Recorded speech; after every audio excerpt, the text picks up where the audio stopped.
Hi friends, मैं हूं आपका दोस्त सलामत अली खान और आपका स्वागत है आपके अपने यूट्यूब चैनल पर। आज इस वॉल्यूम में हम डिस्कस करने जा रहे हैं correct form of the verb को। याद रखिएगा, एग्जाम में एक सेंटेंस दिया होता है और ब्लैंक देके ब्रैकेट में एक वर्ब दी हुई होती है और उस सेंटेंस की सिचुएशन के हिसाब से उस वर्ब की करेक्ट फॉर्म आपको उस ब्लैंक के अंदर फिल करनी होती है। तो सबसे पहले हम शुरू करते हैं वर्ब की फर्स्ट फॉर्म का कहाँ पर यूज होता है। वर्ब की फर्स्ट या फिर वर्ब के साथ एस या ईएस। बहुत सारे विद्यार्थियों को मैंने ये कहते सुना है कि वर्ब की फर्स्ट फॉर्म के साथ एस या ईएस। ध्यान रखिएगा, जिस वर्ब के साथ एस या ईएस लगा हो वो खुद एक वर्ब की फर्स्ट फॉर्म ही होती है। तो हमें ये नहीं कहना चाहिए वर्ब की फर्स्ट फॉर्म के साथ एस या ईएस, हमें कहना चाहिए वर्ब के साथ एस या ईएस। तो इसका पहला यूज किया जाता है, जैसे आपको स्क्रीन पे शो हो रही है, always, daily, often, up to now, once a week, once a month, once a year, every day, every month. इस प्रकार की जो एडवर्बियल दी हुई हो तो आपको वर्ब की फर्स्ट फॉर्म का यूज करना है। For example, he blank here once a week, bracket में आपको दिया हुआ है कम। तो हमने देखा वंस ए वीक है तो वर्ब की कौन सी फॉर्म यूज होगी? वर्ब की फर्स्ट फॉर्म। क्या हमें वर्ब के साथ एस या ईएस का यूज करना है? हमने देखा सब्जेक्ट हमारा सिंगुलर है तो इसका मतलब इसके साथ एस या ईएस का यूज किया जाएगा, तो ये हो जाएगा कम्स। दूसरा देखिए, he to me up to now, bracket में दिया हुआ है राइट, तो यहां पर हो जाएगा राइट्स। अप टू नाउ का मतलब होता है यदा कदा, कभी कभार।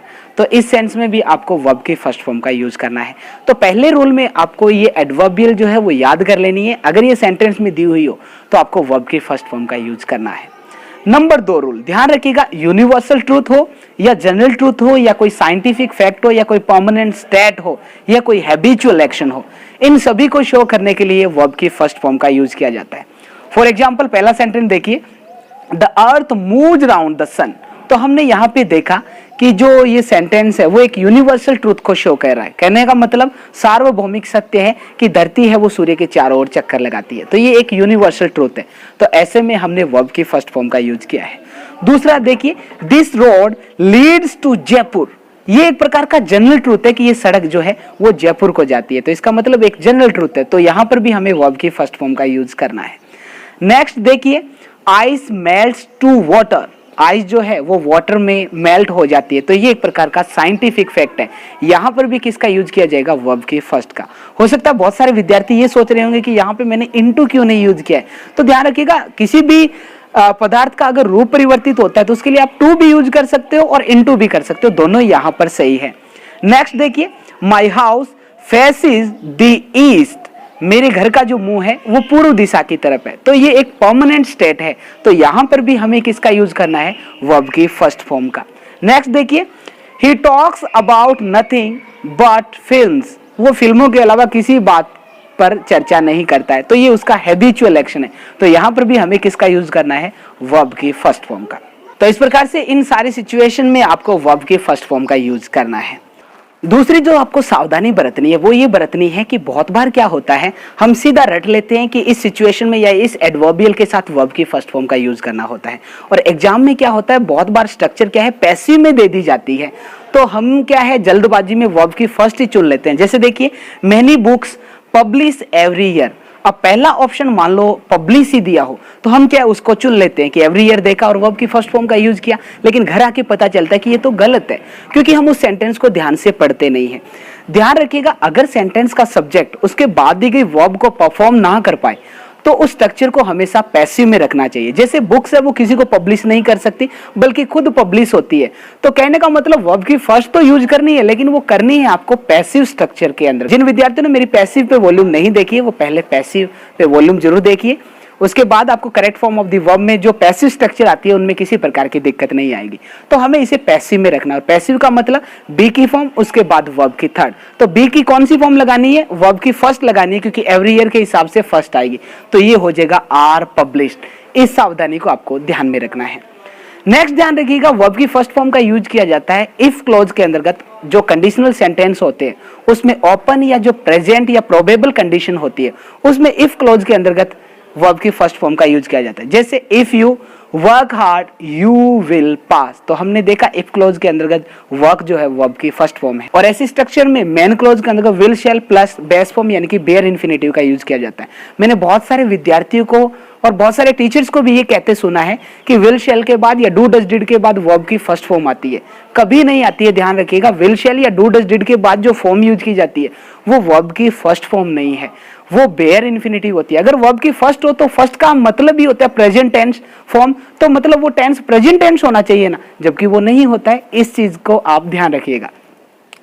नेक्स्ट ध्यान ये रखना है कि इफ क्लोज के अंतर्गत एक कंडीशन ऐसी भी होती है जहां पर इफ क्लोज और मैन क्लोज दोनों में वर्ब की फर्स्ट फॉर्म का यूज किया जाएगा, और ये कब होगा? जब उस स्ट्रक्चर के अंतर्गत दी हुई सिचुएशन या तो हैबिचुअल एक्शन को शो करती है या साइंटिफिक फैक्ट को शो करती है। जैसे if you heat ice it melts into water. तो ये इफ क्लोज के अंतर्गत देखा हमने वर्ब की फर्स्ट तो यूज की जाती है, मैन क्लोज में विल शैल का यूज करते हैं, लेकिन ये साइंटिफिक फैक्ट है तो दोनों तरफ ही वर्ब की फर्स्ट फॉर्म का यूज किया जाएगा। इस सावधानी को भी आपको ध्यान में रखना है। नेक्स्ट जो वर्ब की फर्स्ट फॉर्म का इंपॉर्टेंट यूज है वो है प्रोवर्ब्स में। जैसे देखिए time and tide waits for none. ये सेंटेंस बहुत सारे विद्यार्थियों में कंफ्यूजन क्रिएट करता है, क्योंकि बहुत सारे विद्यार्थियों को ये मानना है कि इसमें सिंगुलर वर्ब भी यूज की जाती है और प्लूरल भी यूज की जाती है, और वेट्स जो है यहाँ पर सिंगुलर है, क्योंकि वो क्या मानते हैं, टाइम एंड टाइड को अलग अलग मानते हैं। और इसका बहुत बार मैंने ट्रांसलेशन भी बहुत लोगों को ये कहते सुना है कि समय और ज्वार भाटा किसी का इंतजार नहीं करते। इसका ये सेंस बिल्कुल नहीं है। टाइम एंड टाइड जो है उन दोनों का अलग अलग कोई इंडिपेंडेंट जो है वो मीनिंग नहीं है। टाइम एंड टाइड का मतलब होता है कॉर्स ऑफ टाइम, समय का चक्र। समय का चक्र किसी का इंतजार नहीं करता, तो ऐसे में टाइम एंड टाइड दोनों मिलकर एक ही सेंस दे रहे हैं, वो दे रहे हैं कॉर्स ऑफ टाइम। तो हमें हमेशा सिंगुलर वर्ब का यूज करना चाहिए यहाँ पर, तो ये हो जाएगा वेट्स। दूसरा देखिए slow and steady wins the race. तो ये भी एक प्रोवर्ब है, इनके साथ भी सिंगुलर वर्ब भी आती है, इस चीज का आपको ध्यान रखना है। नेक्स्ट देखिए the Gita says soul is immortal. Gita का कहना ये है कि सोल जो है वो इमॉर्टल होती है, आत्मा जो है वो अमर होती है। तो ये भी एक प्रोवर्ब है, इस चीज को आपको ध्यान रखना है। नेक्स्ट वर्ब की फर्स्ट फॉर्म का यूज किया जाता है फिक्स शेड्यूल को शो करने के लिए। जैसे the first train to Hanumangarh leaves at 6 AM। Hanumangarh जाने वाली जो पहली ट्रेन है वो 6 बजे छूटती है। इसका मतलब ये एक फिक्स शेड्यूल है। यहाँ पर भी हमें वर्ब की फर्स्ट फॉर्म का यूज करना है। नेक्स्ट वर्ब की फर्स्ट फॉर्म का यूज किया जाता है रनिंग कमेंट्रीज में या कोई इवेंट को डिस्क्राइब करने में। जैसे आप स्टोरी को डिस्क्राइब कर रहे हो, जैसे Sachin steps forward and drives to the mid wicket area. तो यहाँ पे एक रनिंग कमेंट्री है। नेक्स्ट वर्ब की फर्स्ट फॉर्म का यूज किया जाता है टू शो सरप्राइज और फ्रस्ट्रेशन इन एक्सक्लेमेटरी सेंटेंस। ध्यान रखिएगा, एक्सक्लेमेटरी सेंटेंस में सरप्राइज या फ्रस्ट्रेशन को शो करने के लिए भी हमें वर्ब की फर्स्ट फॉर्म का यूज करना होता है। और ऐसे में ज्यादातर सेंटेंस जो होता है हेयर या देयर से स्टार्ट होता है। जैसे हेयर लीव्स द MLA, उसके बाद हमने देखा मार्क ऑफ एक्सक्लेमेशन है। इसका मतलब सरप्राइज शो करता है कि MLA यहां रहता है, it means this place is not suitable for him. दूसरा देयर स्टॉप्स द एक्सप्रेस, मतलब एक्सप्रेस वहां रुकती है, इसका मतलब वो स्थान रुकने लायक नहीं है एक्सप्रेस के, इसका मतलब वो बैकवर्ड है। तो ऐसे में सरप्राइज शो करने के लिए भी एक्सक्लेमेटरी सेंटेंस में आपको वर्ब की फर्स्ट फॉर्म का यूज करना होता है।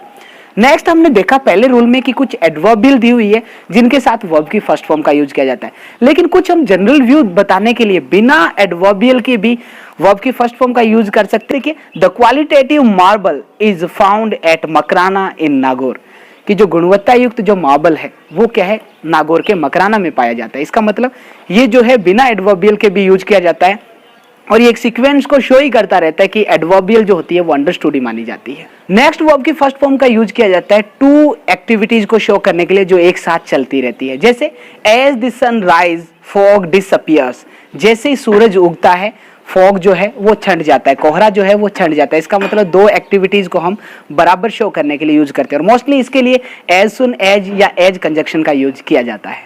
लास्ट एंड फाइनल बात जो वर्ब की फर्स्ट फॉर्म में इंपॉर्टेंट है वो ध्यान रखिएगा कि सब्जेक्ट के साथ कुछ वर्ब जो होती है बिना ऑब्जेक्ट के सीधा प्रोफेशन को शो करती है।